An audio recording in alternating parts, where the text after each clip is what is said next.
ত্রিপুরা সোনামুড়ায় এক নাবালিকা মেয়েকে নৃশংস যৌন নির্যাতন ও খুন করার ঘটনার প্রতিবাদে অভিযুক্ত দাদুর কঠোর শাস্তির দাবিতে উত্তাল চন্দনমুড়া মৌন মিছিল স্থানীয়দের। ত্রিপুরা সিপাহীজলা জেলা সোনামুড়া মহকুমার চন্দনমুড়া এলাকায় এক নাবালিকা মেয়েকে তারই দাদুর হাতে নৃশংস যৌন নির্যাতন ও খুনের ঘটনায় জনমনে তীব্র ক্ষোভের সৃষ্টি হয়েছে।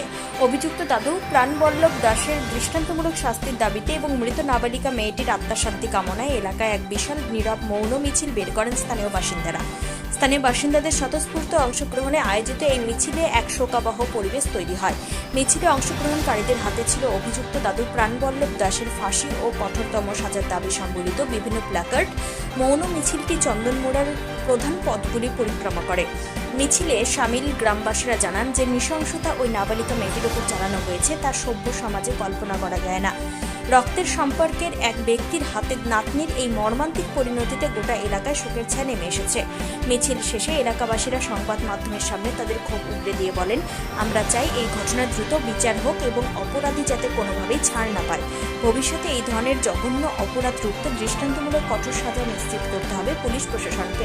উল্লেখ্য, সম্প্রতি সোনামুড়া চন্দনমুড়া এলাকায় নিজের দাদুর লালসার শিকার হয়ে প্রাণ হারাতে হয় ওই নাবালিকা মেয়েটিকে। পুলিশ ইতিমধ্যে অভিযুক্তকে গ্রেপ্তার করেছে। বর্তমানে মামলাটি তদন্তাধীন।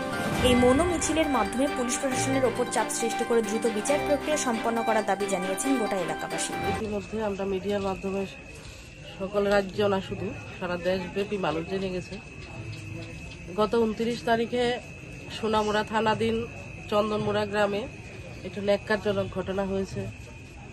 যে গ্রামের বাসিন্দা আমিও বটে, চুমকি নামে একটা মেয়েকে, 15-16 বছরের মেয়েকে, ক্লাস 10-এ পড়া মেয়েকে ওর বাড়ির পরিবারের লোক দাদু ঠাম্মা ওকে হত্যা করেছে। প্রমাণ আমরা পেয়েছি বিভিন্ন রেকর্ডিংয়ের মাধ্যমে। এই ন্যাক্কারজনক ঘটনার প্রতিবাদে আজ সারা চন্দনমুড়া গ্রামবাসীর মানুষ আমরা একত্রে হয়েছি, আরও হয়েছিলাম। আজকে ওর আত্মার সদ্গতি কামনা করে আমরা ওর উদ্দেশ্যে মৌন মিছিল করলাম। আর ওর যারা হত্যা করেছে, যে বা যারা ওকে হত্যা করেছে, এই ফুটফুটে তরতাজা মেয়েটাকে, আমরা এই হত্যার প্রতিবাদ চাই। দোষীদের কঠোর থেকে কঠোর কোনো সাজা আমরা চাই। দোষীদের যাতে ফাঁসি হয়, আমরা গ্রামবাসীর তরফ থেকে আমরা সবাই এটা কামনা করি।